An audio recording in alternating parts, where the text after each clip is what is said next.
Will JD Vance postpone a presidential run? The U.S. Vice President may have been planning to aim for the top job once President Donald Trump's second term ends in 2028.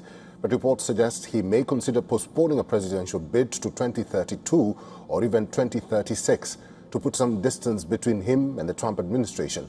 A report in Britain's Daily Mail says that Vance is seeing his influence waning in the Trump administration. The Iran war has seen the so-called peace president Donald Trump embrace his role as commander-in-chief of the world's most powerful military.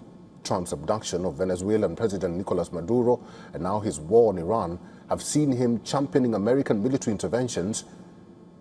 This has gone against the non-interventionist rhetoric that Vance and his faction in the administration have constantly touted. Trump himself has acknowledged his differences with Vance on the matter of Iran. Reports indicate that Vance is increasingly isolated in the U.S. administration, especially with the recent exits of other dovish members, such as Tulsi Gabbard. Gabbard resigned last Friday, citing her husband being diagnosed with a rare form of bone cancer. The outgoing U.S. Director of National Intelligence was seen as part of the non-interventionist faction and Vance's ally in the administration. Another dove was Joe Kent, the former director of the U.S. National Counterterrorism Center. He quit in protest of the war on Iran. Reports also indicate Kent was another key Vance ally. The dwindling anti-interventionist faction means that Vance's ability to influence U.S. policy dwindles as well.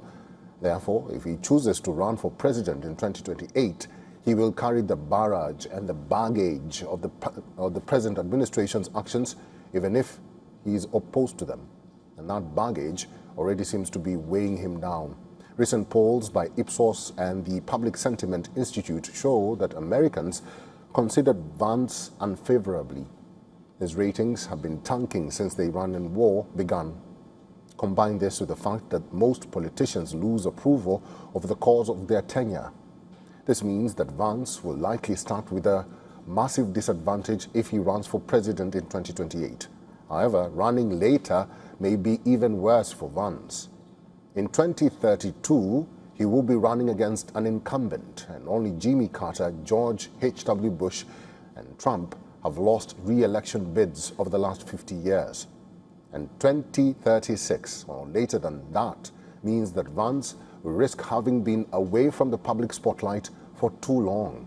While Vance finds himself between a rock and a hard place, another face in the Trump administration may be seeing their star on the rise. Secretary of State Marco Rubio. Rubio is considered a hawk.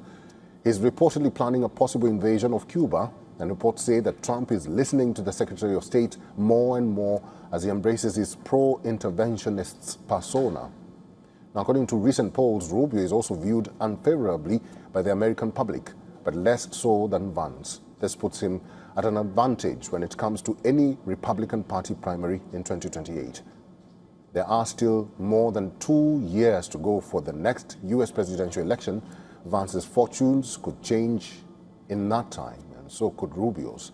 But as things stand, it seems that with Trump's U-turn on his promises of peace, the hawkish Rubio is gaining an advantage over the dovish Vance ahead of the next American race to power.